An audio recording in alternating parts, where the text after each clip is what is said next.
नागपंचमीपासून या 3 राशींचं नशीब अचानक चमकणार, पैशांचा पाऊस पडणार. तुमच्या भाग्यात नक्की काय आहे जाणून घेऊया.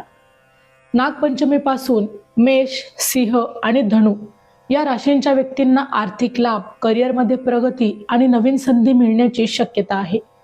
सूर्यगोचरामुळे तयार होणारा विशेष योग अशा 3 राशींसाठी शुभ ठरणार आहे. चला तर मग आजच्या व्हिडिओमध्ये जाणून घेऊया सविस्तर माहिती. नागपंचमीचा सण यंदा 17 ऑगस्ट 2026 सोमवार रोजी साजरा केला जाईल.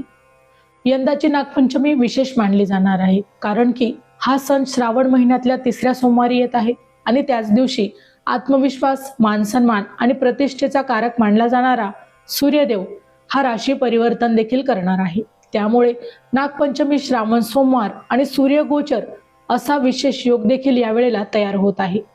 आता ज्योतिषशास्त्रीय मान्यतेनुसार भगवान शिव, नागदेवता आणि सूर्यदेव यांच्या कृपेने हा संगम काही राशींसाठी शुभ परिणाम घेऊन येणार आहे.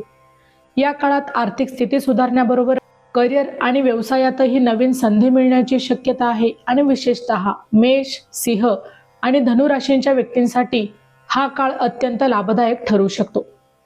मेष राशी. मेष राशींच्या व्यक्तींसाठी हा योग आहे जो भाग्यवृद्धीचा कारक तुमच्यासाठी ठरू शकतो.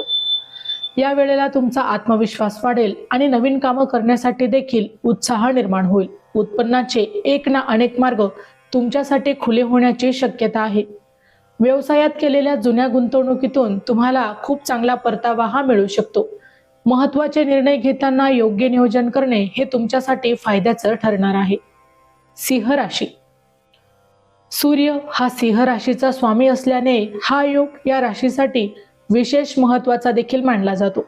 कार्यक्षेत्रात तुमच्या मान सन्मान आणि पदप्रतिष्ठा वाढू शकतो.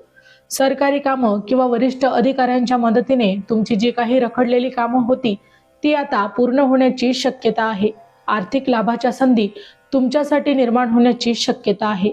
यानंतर आहे धनुराशी. धनुराशीच्या व्यक्तींसाठी करिअर आणि व्यवसायाच्या दृष्टीने जर आपण विचार केला तर हा काळ सकारात्मक ठरू शकतो.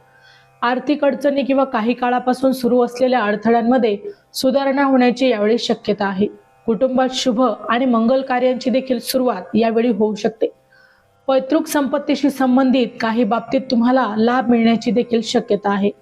आता आपण याचे शुभ परिणाम मिळण्यासाठी काही उपाय या ठिकाणी जाणून घेऊया. नागपंचमी आणि श्रावण सोमवारी शिवलिंगावर दूध, जल आणि बेलपत्र अर्पण करा.